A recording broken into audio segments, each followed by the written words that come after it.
বিসমিল্লাহির রহমানির রহিম। প্রিয় শিক্ষার্থীরা, আশা করি সবাই ভালো আছেন। আজ আমি তোমাদেরকে অর্থনীতি বিষয় নিয়ে কথা বলবো। অর্থনীতি বিষয়ের বাংলাদেশের আন্তর্জাতিক বাণিজ্যের সমস্যাগুলো চিহ্নিত করে এগুলো আলোচনা করা হলো। তো প্রথমে শুরু করছি ভূমিকা দিয়ে। ভূমিকা: বাংলাদেশের মতো একটি উন্নয়নশীল দেশের জন্য রপ্তানি বাণিজ্যের অবস্থা অতি গুরুত্বপূর্ণ।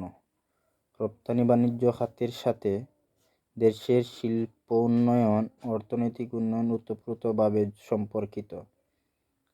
কিন্তু অন্যান্য অনুন্নত দেশের ন্যায় বাংলাদেশের রপ্তানি বাণিজ্যের ক্ষেত্রে বিভিন্ন সমস্যার সম্মুখীন। রপ্তানি পণ্যের দামের ওঠানামা, পণ্যের নিম্নমান, পরিবহন সমস্যা, বিদেশি প্রচারের অভাব, উন্নত দেশসমূহ কর্তৃক আরোপিত কোটা পদ্ধতি প্রভৃতি কারণে বাংলাদেশের রপ্তানি ব্যাহত হচ্ছে। সুপ্রিয় শিক্ষার্থীরা, বাংলাদেশের আন্তর্জাতিক বাণিজ্যের সমস্যা। সাম্প্রতিককালে বাংলাদেশের রপ্তানি বাণিজ্যের দর্শনীয় উন্নতি সাধিত হয়েছে। রপ্তানি বাণিজ্যের উন্নয়নে ধারাকে ধরে রাখতে এবং একে আরও এগিয়ে নিয়ে যেতে হলে বাংলাদেশের রপ্তানি বাণিজ্যের সমস্যাগুলোকে চিহ্নিত করে এদের প্রতিকারের ব্যবস্থা গ্রহণ অত্যাবশ্যক। বাংলাদেশের আন্তর্জাতিক বাণিজ্যের প্রধান সমস্যাগুলো নিম্নে আলোচনা করা হলো। 1 নম্বরে, রপ্তানি বাণিজ্যের বৈচিত্র্যের অভাব। বাংলাদেশের রপ্তানি বাণিজ্যের প্রধান সমস্যা হলো বৈচিত্র্যহীনতা। বাংলাদেশের প্রধানত পাট, চা, চামড়া, কাগজ তৈরি, পোশাক শিল্প প্রভৃতি কিছু সংখ্যক দ্রব্যের উপর নির্ভরশীল। রপ্তানি ক্ষেত্রে নতুন দ্রব্য সামগ্রী সংযোজিত না হওয়ায় বাংলাদেশের রপ্তানি আয় উল্লেখযোগ্য পরিমাণে বাড়ানো সম্ভব হচ্ছে না। বস্তুত গুটি কয়েক রপ্তানি পণ্যের উপর নির্ভরশীলতাই বাংলাদেশের রপ্তানি বাণিজ্যের অন্যতম প্রধান সমস্যা। প্রিয় শিক্ষার্থী, 2 নম্বরে হচ্ছে রপ্তানি পণ্যের দাম ওঠানামা। বাংলাদেশের রপ্তানি বাণিজ্যের আরও একটি সমস্যা হলো রপ্তানি পণ্যের দাম অত্যাধিক ওঠানামা করে। বাংলাদেশের অধিকাংশ রপ্তানিজাত পণ্য হলো কৃষিজাত দ্রব্য এবং কাঁচামাল। কৃষিজাত পণ্যের উৎপাদন সম্পূর্ণরূপে চাহিদা অনুযায়ী যোগান দেওয়া সম্ভব হয় না বলে কৃষি পণ্যের দাম ওঠানামা করে। এর ফলে বাংলাদেশের রপ্তানি আয়েরও হ্রাস বৃদ্ধি ঘটে থাকে। 3 নম্বরে হচ্ছে রপ্তানি পণ্যের নিম্নমান। বাংলাদেশের রপ্তানি পণ্যের মান উন্নত নয়। বাংলাদেশের রপ্তানি পণ্যের শ্রেণীবিভাগ ও নমুনাকরণের অভাব রয়েছে। এর ফলে বাংলাদেশে বিদেশে উন্নত মানের পণ্য সরবরাহ করতে পারে না এবং বাংলাদেশের উৎপাদিত রপ্তানি পণ্য বিদেশে উন্নত মানের পণ্যের সাথে প্রতিযোগিতায় টিকে থাকতে পারে না।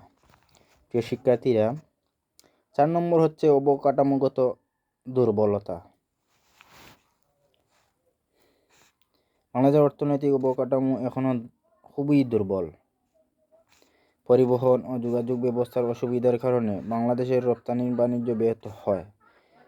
বিশ্বব্যাংকের এক সমীক্ষায় দেখা গিয়েছে যে চট্টগ্রাম বন্দরে কন্টেইনারের হোল্ডিং ব্যয় সিঙ্গাপুর ও কলম্বোর 3 গুণ এবং ব্যাংককের দ্বিগুণ। এটি বাংলাদেশের রপ্তানি বাণিজ্যের প্রধান সমস্যা। প্রিয় শিক্ষার্থীরা, 5 নম্বর হচ্ছে পাট ও পাটজাত দ্রব্যের বিকল্প আবিষ্কার। বাংলাদেশ বিশ্বের মধ্যে প্রধান পাট উৎপাদনকারী দেশ। এক সময় বাংলাদেশ পাট রপ্তানি করে প্রচুর বৈদেশিক মুদ্রা অর্জন করত, কিন্তু পাটের বিকল্প আবিষ্কৃত হওয়ার কারণে বাংলাদেশে পাট রপ্তানি হ্রাস পাচ্ছে। পাটজাত দ্রব্যের বাজারও ক্রমেই সংকুচিত হচ্ছে। 6 নম্বরে হচ্ছে রপ্তানি দ্রব্যের প্রকৃতি। বাংলাদেশের রপ্তানি পণ্যের অধিকাংশ হলো কৃষিজাত পণ্য ও কাঁচামাল। কৃষিজাত পণ্যের উৎপাদন প্রকৃতির ওপর নির্ভরশীল বলে আন্তর্জাতিক বাজারে পণ্যসমূহ চাহিদা অনুযায়ী যোগান দেওয়া সম্ভব হয় না বলে বাংলাদেশ রপ্তানি বাণিজ্য বাধাগ্রস্ত হয়। 7 নম্বর হচ্ছে আমদানি নির্ভর রপ্তানি পণ্য। বাংলাদেশের অধিকাংশ গুরুত্বপূর্ণ রপ্তানি পণ্যের কাঁচামাল বিদেশ থেকে আমদানি করতে হয়।